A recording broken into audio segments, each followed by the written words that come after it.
Hello दोस्तों, स्वागत है आपका अपना चैनल आनंद जीएस पॉइंट पे। दोस्तों, इस सेशन में देखेंगे हम रसायन विज्ञान के टॉप मोस्ट प्रश्न जो कि कोई ना कोई एग्जाम में आए हुए हैं, चाहे वो एसएससी हो, रेलवे हो या कोई स्टेट का कंपटीशन एग्ज़ाम हो।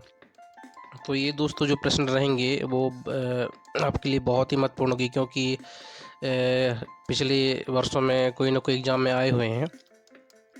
तो ये जो PYQ हैं क्वेश्चन हैं वो उनको हम उठाए गए हैं, मैंने इस सेशन के लिए उठाया है, तो आज इसी को हम कवर करेंगे। तो चलिए देखते हैं। पहला क्वेश्चन है हमारा, कौन सा पदार्थ प्रकृति में 3 अवस्थाओं में ठोस, द्रव एवं गैस में पाया जाता है। तो ये प्रकृति होगा दोस्तों, इधर आप सुधार लीजिएगा। तो कौन सा पदार्थ प्रकृति में तीनों अवस्थाओं में पाया जाता है, चाहे वो ठोस हो, द्रव हो या गैस हो। तो इसका सही आंसर होगा H2O। इसी को हम दोस्तों बोलते हैं जल या पानी। तो H2O को हम H2O तीनों अवस्था में पाया जाता है। अगला प्रश्न वायु है, तो वायु है मिश्रण दोस्तों। अगला प्रश्न, चलिए अगला प्रश्न देखते हैं दोस्तों। निम्नलिखित में से कौन एक अस्थायी कण है। तो इलेक्ट्रॉन एक अस्थायी कण है। सब आप जानते हैं कि एक परमाणु में, तो परमाणु के केंद्र में नाभिक, और परमाणु के केंद्र है जिसको हम नाभिक कहते हैं, उसमें प्रोटॉन और न्यूट्रॉन होता है। वहीं परमाणु के बाहर कक्षाएं पाई जाती है जिसमें इलेक्ट्रॉन जो है वो चक्रण करता है दोस्तों। तो इलेक्ट्रॉन जो है एक अस्थायी कण है। अगला प्रश्न देखेंगे दोस्तों, पदार्थ की चौथी अवस्था क्या कही जाती है। तो पदार्थ की चौथी अवस्था प्लाज्मा कही जाती है दोस्तों। 3 अवस्था आप सब जानते हैं, ठोस, द्रव व गैस, और चौथी अवस्था होगी प्लाज्मा।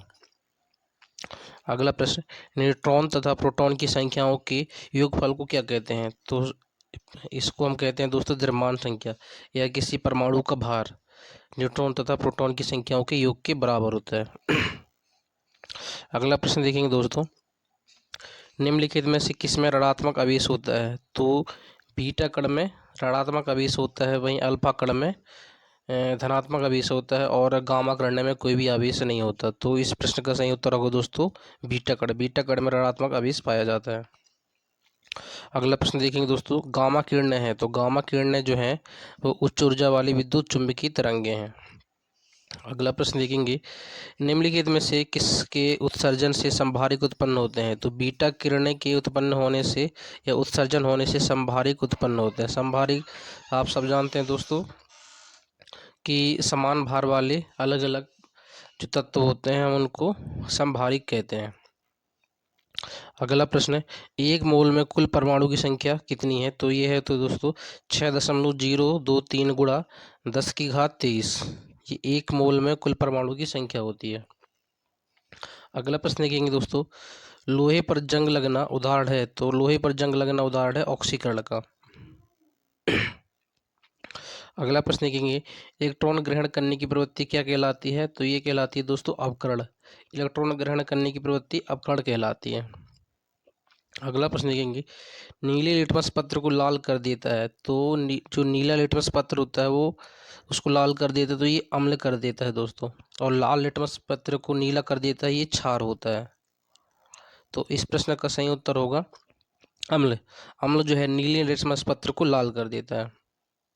अगला प्रश्न देखेंगे, क्षारीय घोल का पीएच मान होता है। तो क्षारीय घोल का पीएच मान जो होता है वो 7 से अधिक होता है, और 7 से जो कम होगा दोस्तों वो अम्लीय प्रकृति का होगा, और 7 होगा वो उदासीन प्रकृति का होगा।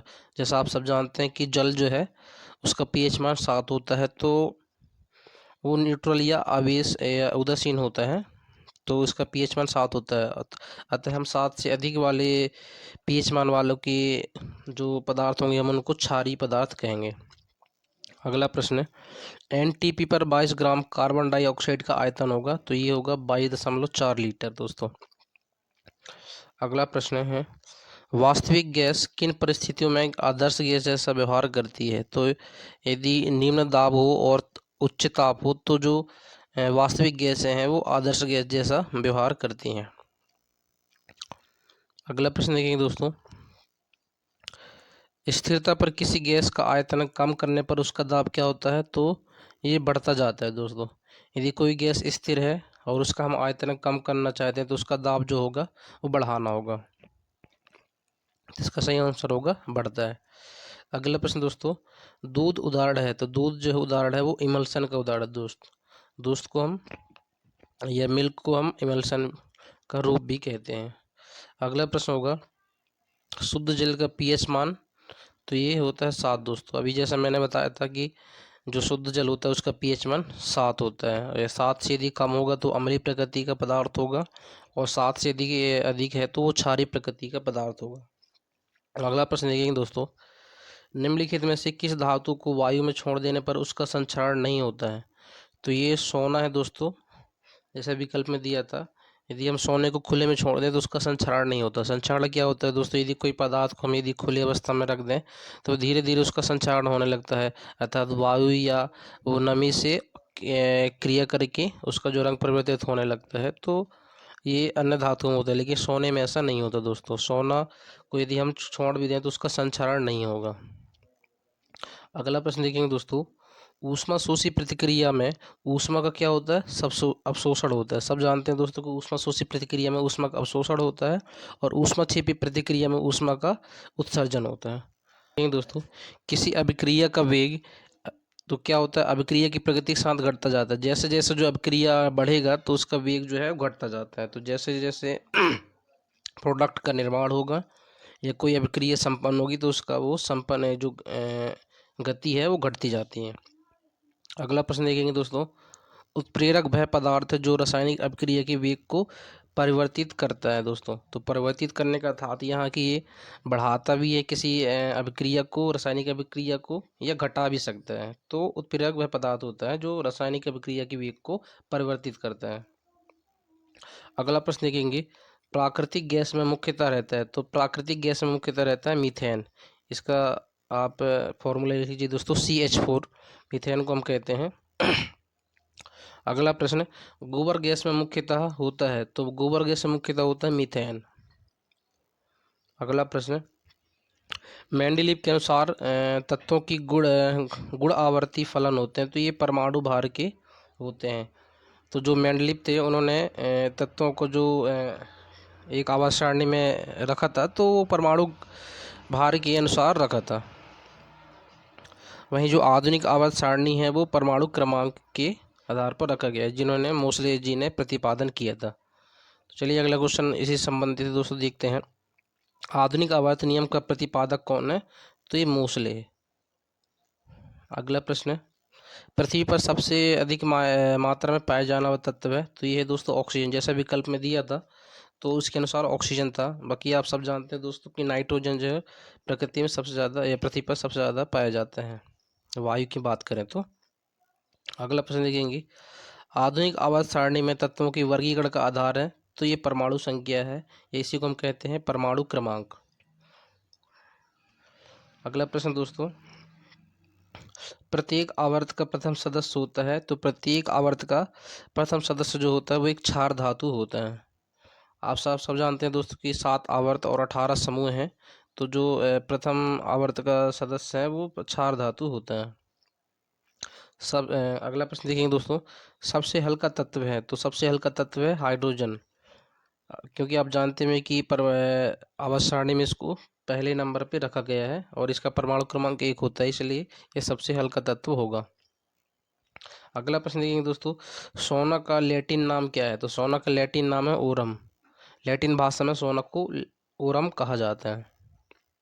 अगला प्रश्न दोस्तों 32वां प्रश्न, वह गुणधर्म क्या कहलाता है जिसके कार्ड दांतों को पीट ये आप सुधार लीजिएगा इधर, वह गुणधर्म क्या कहलाता है जिसके कार्ड किसी धातु को, ये धातु होगा दोस्तों इधर,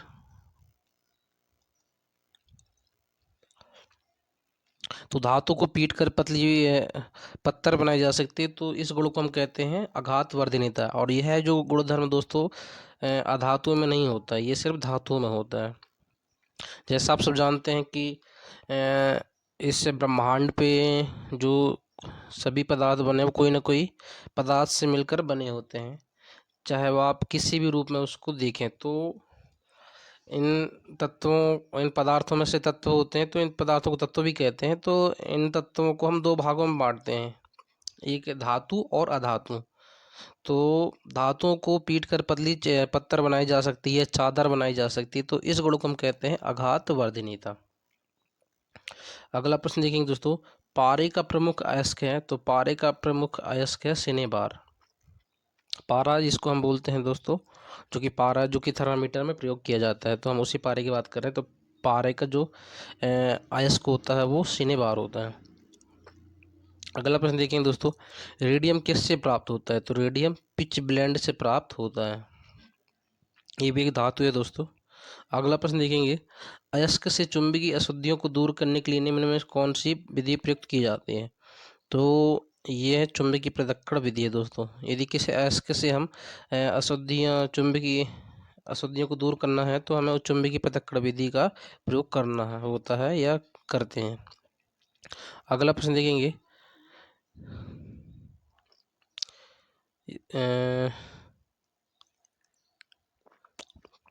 तो ये दोस्तों जैसा इसे ये सुधार लेना दोस्तों। इधर किसी तत्व में उपस्थित अशुद्धियों को हम क्या कहते हैं, तो किसी तत्व में उपस्थित अशुद्धियों को हम कहते हैं गैंग। अगला प्रश्न दोस्तों, मोनाजाइट किसका अयस्क है, तो मोनोजाइट थोरियम का अयस्क है। अगला प्रश्न काफ़ी सरल क्वेश्चन था, हेमेराइट किसका अयस्क है, तो हेमेराइट लोहे का अयस्क है। अगला प्रश्न, जर्मन सिल्वर किसका मिश्रण है, तो जर्मन सिल्वर जो है तांबा, जस्ता एवं निकिल का मिश्रण है। यहाँ निकिल कर लेना दोस्तों।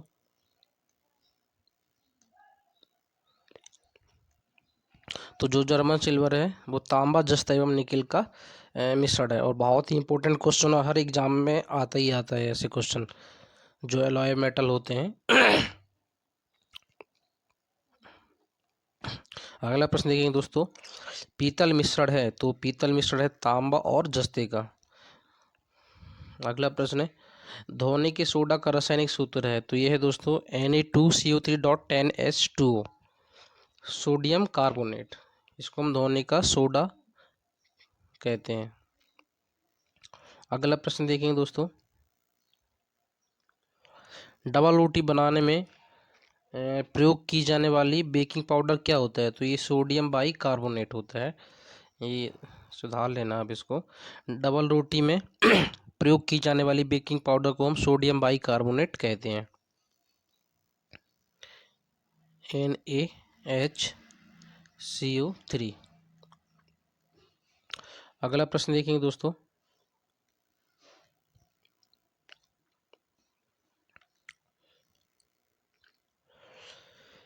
निम्नलिखित में से किन तत्वों के लवणों द्वारा आतिशबाजी में रंग प्राप्त होते हैं, तो ये है एसार्बा, बेरिलियम, सीनशियम और बेरियम। अगला प्रश्न, नीले धोता का रासायनिक सूत्र है, तो यह दोस्तों कॉपर सल्फेट, कॉपर सल्फेट को हम नीला धोता कहते हैं, और इसका सूत्र है CuSO4.5H2O। अगला प्रश्न देखेंगे दोस्तों,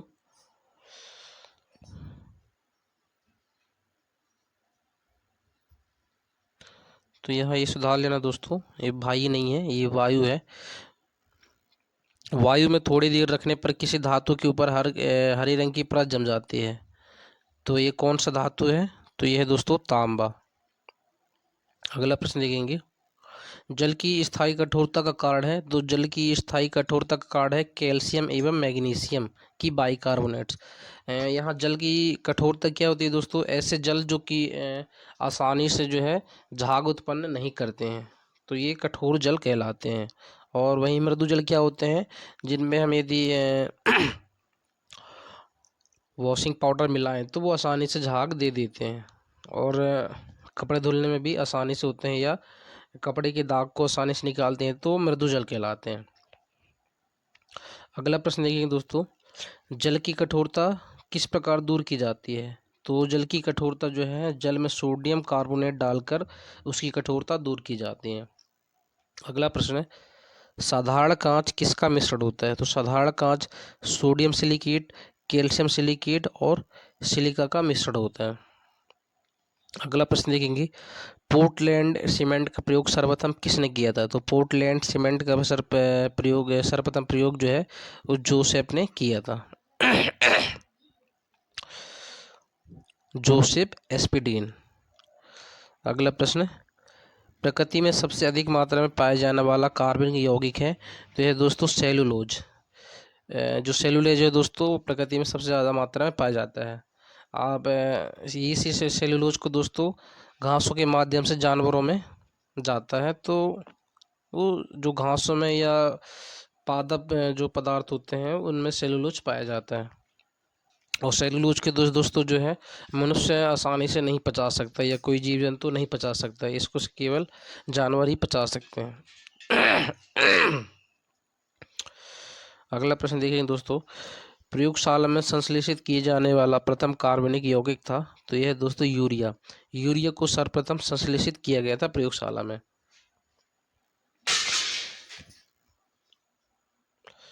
अगला प्रश्न दोस्तों, समावयवी यौगिक भिन्नता प्रदर्शित करते हैं, तो उनके भौतिक गुण जो है दोस्तों अलग अलग कहलाते हैं समावयवी यौगिक।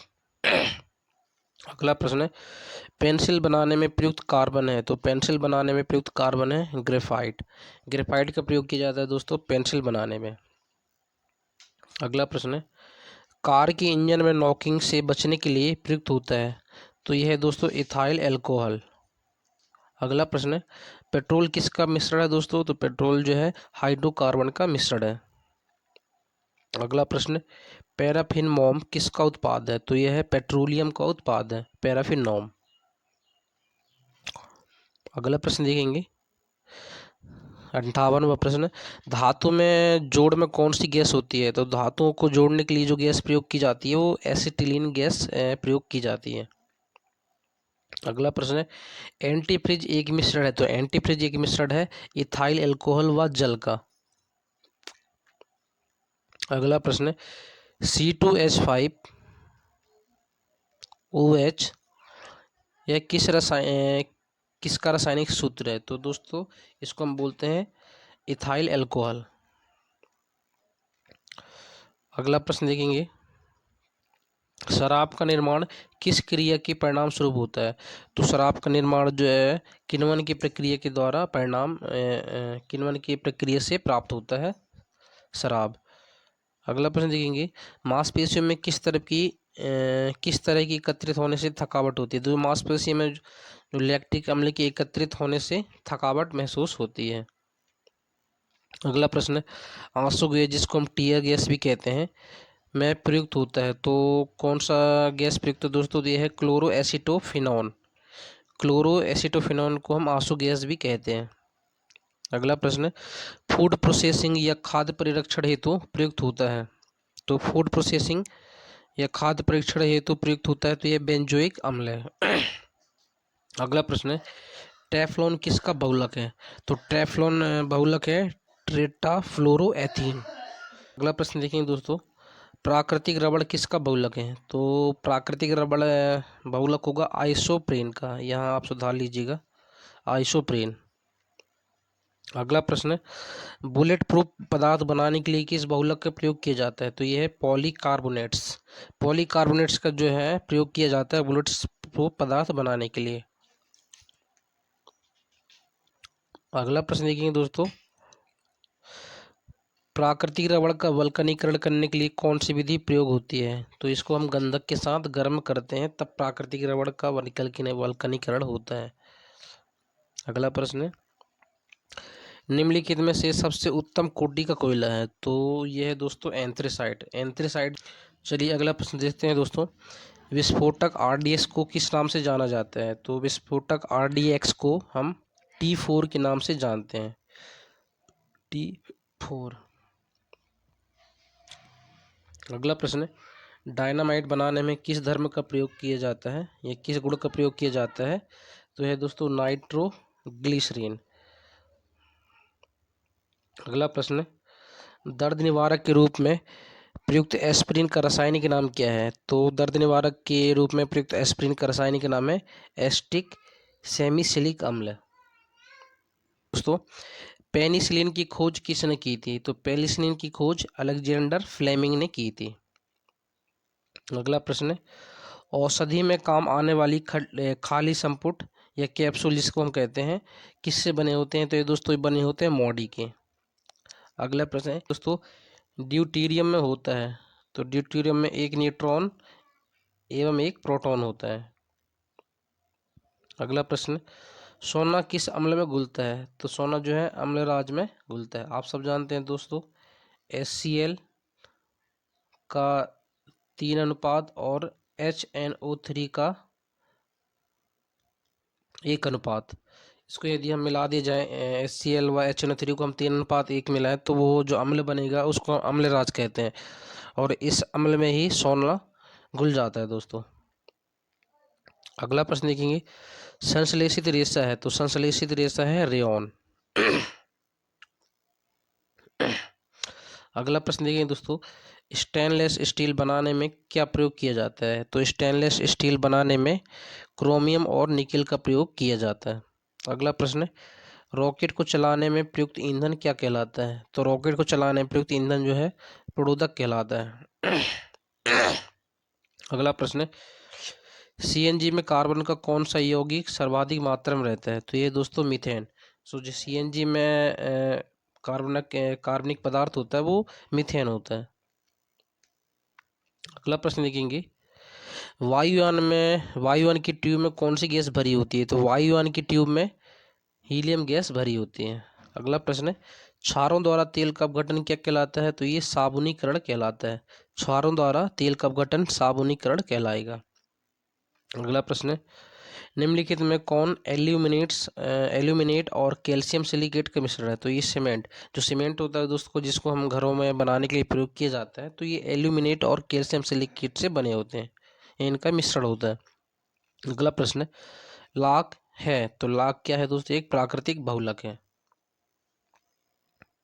अगला प्रश्न, निम्नलिखित कार्बनिक यौगिक में से किससे आयरन यौगिक से उत्पादन दाग को निकाला जाता है? आयरन यौगिक का दाग, जो उससे उत्पन्न दाग होता है वो निकाला जाता है, तो ये ऑक्जेलिक अम्ल से निकाला जाता है। अगला प्रश्न, मानव गुर्दे में बनने वाली पथरी प्रायः बनी होती है? तो जो मानव गुर्दे जिसको हम किडनी कहते हैं, जो पथरी का, जिन लोगों को पथरी का प्रॉब्लम होता है दोस्तों, ये जो पथरी बनी होती है कैल्शियम ऑक्सलेट से बनी होती है, कैल्शियम ऑक्सलेट से बनी होती है। अगला प्रश्न देखेंगे दोस्तों, निम्नलिखित में से कौन सी गैस वायु को सबसे अधिक प्रदूषित करती है? तो जो वायु को सबसे अधिक प्रदूषित करती है वो CO या जिसको हम कहते हैं कार्बन मोनोऑक्साइड। अगला प्रश्न, हाइड्रोजन की समस्थानिक की संख्या कितनी है? तो आप सब जानते हैं दोस्तों 3, हाइड्रोजन की 3 समस्थानिक है। अगला प्रश्न, वनस्पति घी के निर्माण में कौन सी गैस प्रयुक्त होती है? तो वनस्पति घी के निर्माण में हाइड्रोजन का प्रयोग किया जाता है, हाइड्रोजन गैस का। अगला प्रश्न, और इस सेशन का अंतिम प्रश्न दोस्तों, इंसुलिन का टीका किसने खोजा था? तो इंसुलिन का टीका एफ बेटिंग ने खोजा था। तो चलिए दोस्तों, आज के लिए इतना ही। कैसा लगा कमेंट सेक्शन में ज़रूर बताएं। वीडियो अच्छी लगी तो लाइक करें, और हो सके दोस्तों सब्सक्राइब भी कर दीजिएगा, अच्छा लगा हो तो। चलिए आज के लिए इतना ही, बहुत बहुत धन्यवाद दोस्तों। जय हिंद, वंदे मातरम।